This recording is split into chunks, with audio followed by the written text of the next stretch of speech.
تلك الدار الآخرة نجعلها للذين لا يريدون علوا في الأرض ولا فسادا والعاقبة للمتقين.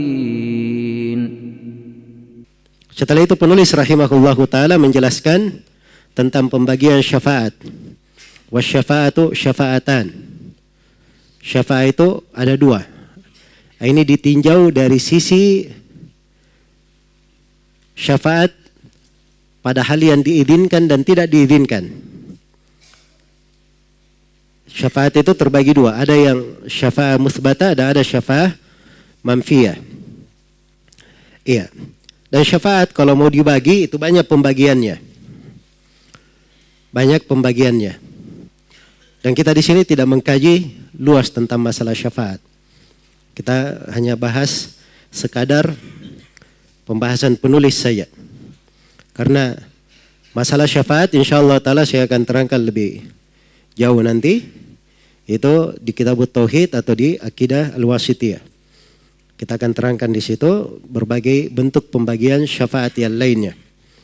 Tapi secara umum syafaat sudah bisa dipahami ya.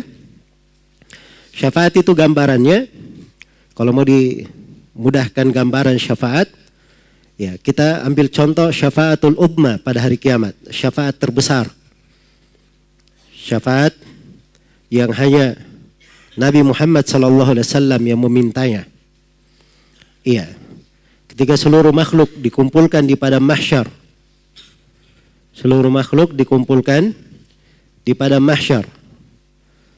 Maka matahari didekatkan di atas kepala. Dalam penantian yang lama.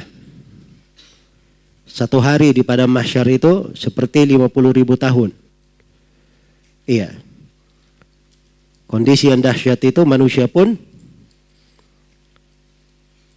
memohon kepada Allah Subhanahu wa taala supaya hisab disegerakan. Maka mereka pun mendatangi para nabi agar supaya para nabi yang memohon kepada Allah agar hisab disegerakan. Mereka datang kepada Nabi Adam, kemudian kepada Nabi Nuh, dan seterusnya sampai kepada Nabi kita Nabi Muhammad sallallahu alaihi wasallam. Semua nabi tidak ada yang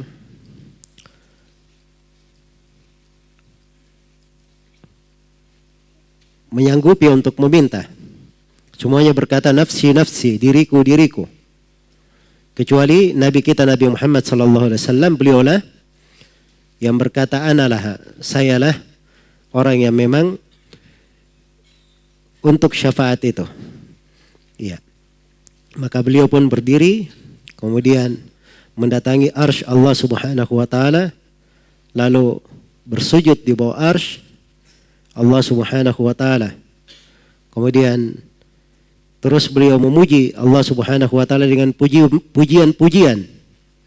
Kata Nabi, dibukakan untukku dari mahamid, pujian-pujian yang hari ini saya belum mampu, belum pandai untuk mengucapkannya. Tapi pada hari kiamat Allah bukakan kemampuan kepada nabinya, mampu memuji Allah dengan pujian-pujian yang agung. Iya. Maka Allah berfirman, ya Muhammad irfa' ra'sak, wahai Muhammad angkat kepalamu. Qul yusma', berucaplah engkau akan didengar. Wasal tu'ta, mohonlah engkau akan diberi. Washfa' tushaffa', dan berilah syafaat, engkau akan dikabulkan syafaatmu. Maka Nabi pun memohon kepada Allah supaya hisab disegerakan. Maka mulailah datang hisab. Ya, itulah yang disebutkan setelahnya, wa ja'a rabbuka wal malaku saffan saffa. Datanglah Rabb dan malaikat bersaf-saf, didatangkan malaikat, didatangkan neraka. Ya, dari kejauhan. Ada hisab di situ, kemudian ada timbangan, ya, dan seterusnya. Baik. Jadi kelihatan dari sini ya, pembahasan syafaat. Iya. Jadi syafaat itu ada 3 sudut. Ada sudut pemilik syafaat, ada sudut yang meminta kepada pemilik syafaat, dan ada sudut yang diberi syafaat. Iya. Manusia seluruhnya di hari kiamat, ini yang diberi syafaat.